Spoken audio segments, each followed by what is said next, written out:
Good evening and welcome to Tucker Carlson Tonight. Happy Tuesday. We're going to take you back about a year and a few months to the day America changed. You may not have noticed it at the time, but this really was the pivot point. It was the height of the BLM riots early last summer, and rioters in Minneapolis had just torched a bunch of different buildings, and standing right in front of them was an MSNBC reporter who was broadcasting live from the scene. Now, the mob began by torching small businesses all through the city, including a liquor store, which, of course, they looted first, naturally. Then, as the rioting accelerated, they walked down the street and burned down the 3rd Precinct police station, the Minneapolis police station. Now, as you saw that happen, you realize, ooh, this is a little different from anything we've seen before. We've seen riots before. In 1992, following the Rodney King verdict, rioters in Los Angeles torched a lot of the middle of that city. But they didn't burn any police stations, because you can't burn a police station because there are police there. And they're armed, and they represent the law. They enforce the law. So you can't burn down a police station, because if they let you do that, then you know the whole system has crumbled. And yet that's exactly what happened just days into the BLM hysteria last summer. A police station was burning. And the implication of that was very clear. And this is why we don't allow police stations to get burned, because the message it sends is this: the police can't protect you. They can't even protect themselves. So the police aren't in charge. Legitimate authority is gone. The mob is now in charge. So as this is happening, there happens to be, as noted, a reporter standing right there with a microphone and a camera taking those pictures directly into your living room. That reporter was called Ali Velshi. Now, he's famously not super bright, but he was on the scene. Watch how he described what was happening right behind him. The fire engines can't get in here. There is no ability to bring anybody in here to solve this problem. So I want to be clear in how I characterize this. This is mostly a protest. It is not, generally speaking, unruly. It's the greatest tape ever. You've probably seen it 100 times. We watch it every morning just for edification. It's mostly a protest, he said. Flames in the background. It's generally speaking not unruly, while standing in front of a burning building. So that tape, as we just said, is very famous. And a lot of people look at that and they say, that reporter is a moron, which of course is true. He couldn't even describe what he was seeing accurately. What a gaffe! But it wasn't a gaffe. It was not taken out of context. In fact, it was MSNBC's explicit editorial policy to lie about what you were watching live, to characterize violent riots as peaceful protests. And it wasn't just Ali Velshi. That very day, probably the oiliest of all MSNBC anchors, a character called Craig Melvin, explained the network's approach to the story. And we're quoting, "This will guide our reporting in Minnesota. While the situation on the ground in Minneapolis is fluid and there has been violence, it is most accurate at this time to describe what is happening there as protests, not riots." Paging Dr. Orwell. Not riots. Oh, they're not riots. The one thing these things aren't when they're torching the police station and looting the liquor store, they're not riots. Oh, not at all.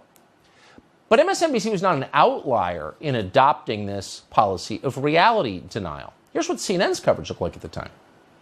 And let's not forget, if anyone is judging this, I'm not judging this. I'm just wondering what is going on. Our country was started because this is how the Boston Tea Party, rioting. So do not get it twisted and think that, oh, this is something that has never happened before, and then this is so terrible, and where are we, and these savages and all of that. This is how this country was started.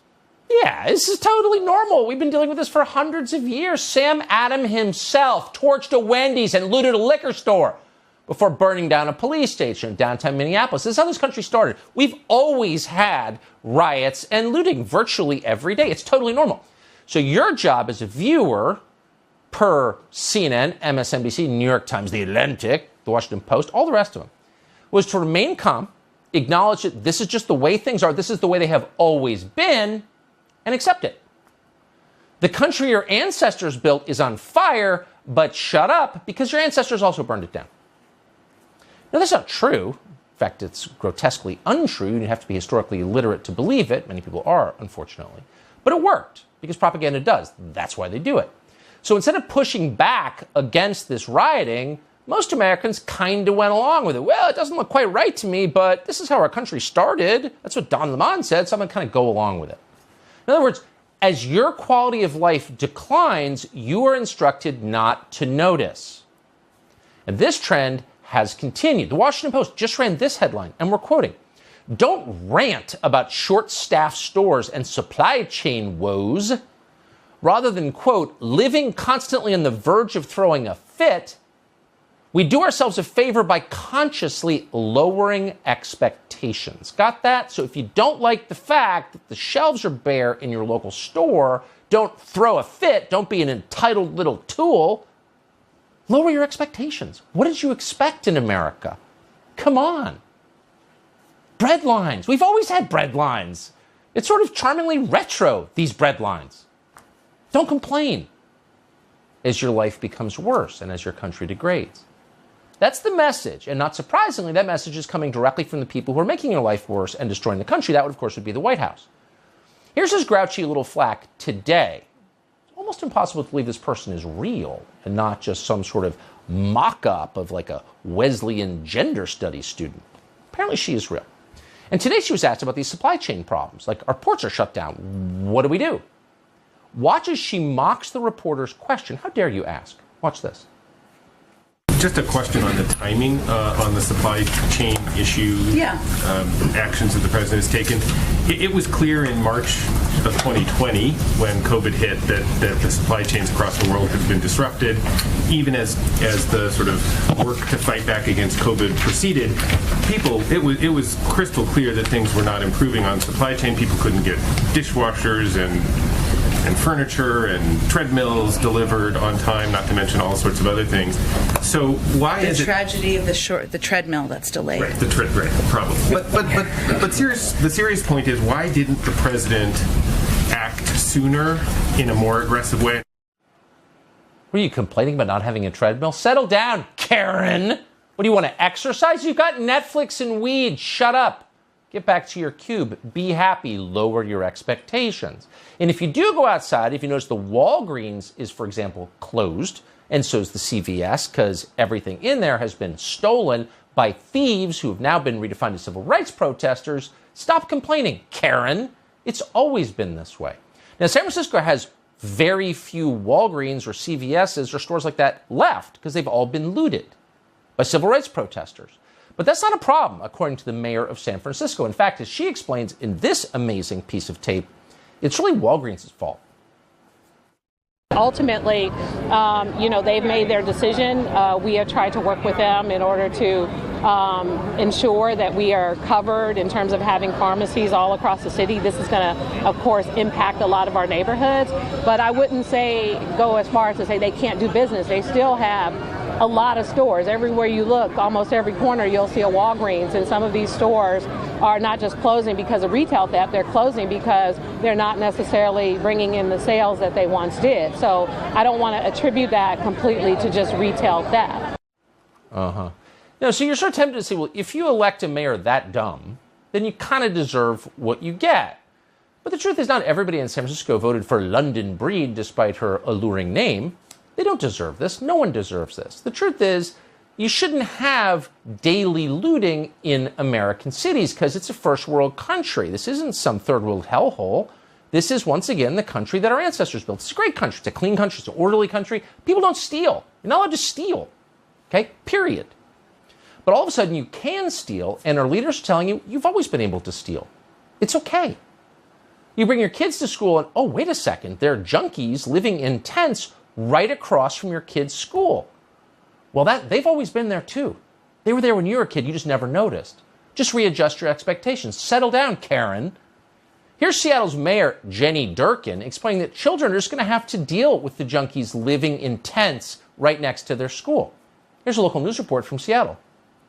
Broadview Thompson is a K-8 public school. Its property includes this greenbelt, which was taken over by dozens of homeless that neighbors say are bringing even more problems. This morning in my garden, I found an empty packet that had drugs in it. Despite outrage from neighbors and parents whose kids are just now able to return to their school, 2 Seattle school board members are refusing to let the encampment be cleared. Mayor Jenny Durkin decided not to intervene, claiming the public school property is private property and off limits without an invitation. Yeah, so the one thing you can't do is expel the junkies, not the homeless. Homeless makes it sound like some sort of protected class of protesters. No, they're junkies. They're people shooting up, breaking into cars to support their habit, selling themselves, pimping out women. They're junkies, okay? And they're on your kid's school lawn. But we can't intervene in that because it's always been that way. Just lower expectations, Karen. In New York City, police have just been ordered not to intervene when they see junkies shooting up on the sidewalk or in a park. Can't get in the way, and you shouldn't, because we've always had junkies in our park. Sam Adams was actually smoking meth on the Boston Common once upon a time. In Washington, D.C., the Metro just basically shut down and pulled 60% of its train cars from service. So commuters, the ones who pay for it, are just have to find another way to get to work because the train service isn't working anymore. Just lower your expectations. In fact, they're lucky. In Philadelphia last week, several people on a train, they got on the train and then they got to watch as a man raped a woman on the train for minutes. Witnesses describe what they saw to Fox 29 in Philadelphia. Here's part of it. At Upper Darby's 69th Street station, passengers of the Market Frankfurt line are outraged. The attack was brutal. It was wicked. And the worst part is when the people were watching. Several people watching, some within arm's length, says Upper Darby Superintendent of Police arrested his 35-year-old Fishton Noy, who investigators say is seen on a train security camera sitting next to the alleged victim, touching her, and then raping her. Investigators say a female SEPTA employee called in the attack, which was relayed on radio about the attacker disrobing on a train at 56th Street Station. SEPTA says Noy was arrested at 69th Street Station on the train in the act. But this has always been the way America works. Remember Kitty Genovese? She was killed and nobody said anything. The difference, though, we were shocked by that 55 years ago when she died. In this case, passengers watched this woman get raped, but they were on their phone. They were online gaming. The police chief of Philadelphia, Pennsylvania's Transportation Authority said that nobody who saw it did anything about it. I can tell you that people were holding their phone up in the direction of this woman being attacked. And by attack, just to be totally clear, and I hate to use the word, but it's the right word, she was raped in front of all these people, and they did nothing. So how'd this happen? You're always hearing about root causes. What were the root causes of this rape? Well, we can tell you tonight that the 35-year-old Congolese man who apparently raped this woman, his name is Fiston Ngoy, has a criminal record and shouldn't have been here in the first place. He was on an overstayed student visa. He should have been deported. This should never have happened. He should not have been here, and the only reason he was is because he and a lot of people like him have been invited here and allowed to stay by the people who run the country, but who don't ride the train. This particular man first came to the United States in 2012. He was on a student visa. Now, that visa ended in 2015 because he was no longer a student. Court records show that Ngoy racked up, quote, multiple arrests and 2 misdemeanor convictions, one for controlled substances and one for sexual abuse. Okay, so here's someone in the country illegally who is convicted of sexual abuse and drugs, but he's still here? So why aren't the people who allowed him to remain here in jail themselves? They certainly should be. Now, this guy was put into immigration detention back in January of 2018, but he never got deported because the immigration legal system decided that he should receive a special stay of removal. Oh, so he got what's called a withholding of removal from an immigration judge 2 years ago, back in 2019. According to court documents, that decision came after, quote, the Board of Immigration Appeals found that the petitioner's misdemeanor sex offense was not a, quote, serious crime, just a minor sex offense, and therefore he was ineligible for withholding from removal.